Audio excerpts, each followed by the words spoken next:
Welcome to this week's vlog. On this week's vlog we've got the latest news, which is number one, the electric home charging solutions may be put into planning law, as well as putting lamppost chargers wherever there's a street parking space, and Nissan have been cheating emissions scandals. Yes, you heard me, Nissan, not Volkswagen.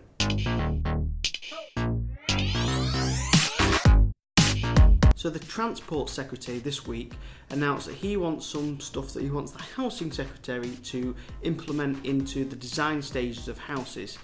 The Transport Secretary has asked that we incorporate charging, actual charge points, into new build house designs, which makes a lot of sense because when I bought my new build house there wasn't a charge point. I had to basically do some groundwork and put the charge point in. Now it would make a lot more sense if that design stage was done when the house was being built and developed.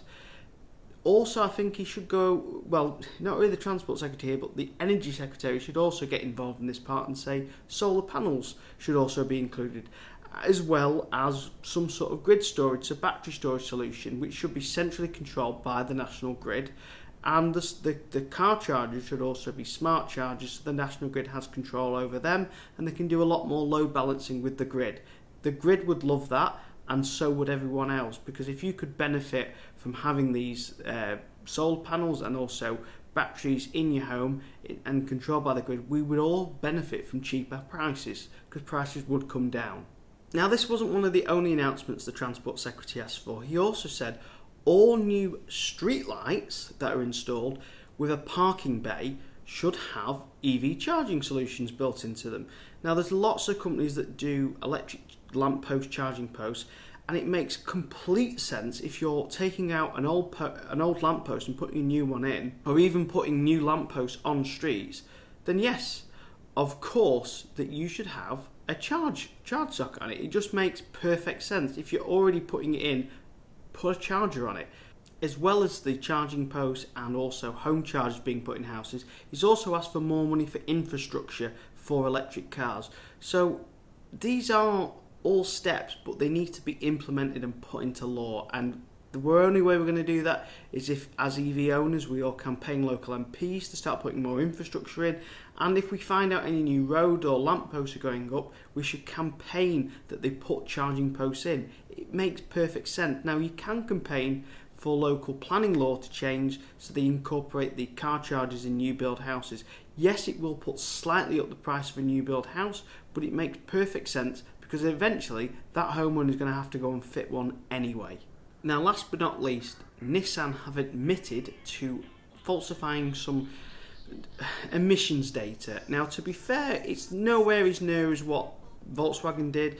It's a Nissan investigation. They've uncovered it themselves, no one else. It's completely fair on Nissan. It's not at the high level, it's at the lower level. There seems to be, it's only in Japan, not in the UK, not anywhere in Europe. It's at a Japanese factory.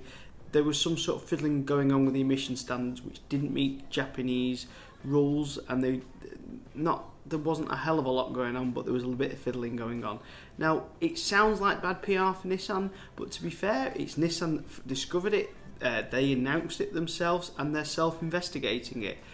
So it's not that bad, but it does go to show that making an ICE car comes with a lot of hidden agendas and secretive stuff that shouldn't be happening, and everyone always thought that Volkswagen couldn't have been the only company cheating emission standards, and this goes to prove that they weren't.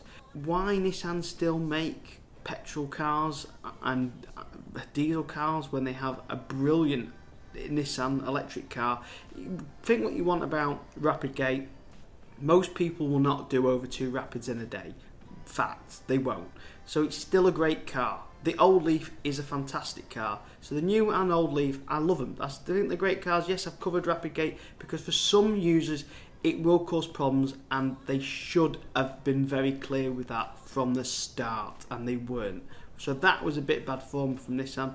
But to be fair, they are brilliant cars, and for the average user it won't affect.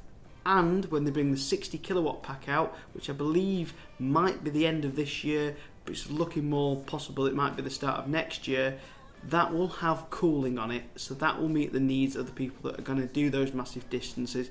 But to be fair, with a 60 kilowatt pack, it's very, very unlikely that you'll ever do over 2 Rapids anyway, because that is a huge amount of mileage, unless you're Jonathan Porterfield and you do Leicester to Orkney.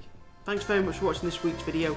Please check out the description down below. I started selling some merchandise, so there's a couple of mugs and t-shirts that you can buy. If you've enjoyed this video, give it a thumbs up. Don't forget to subscribe and check out my other videos down here. Thank you very much for watching, and I'll see you again next week. Goodbye.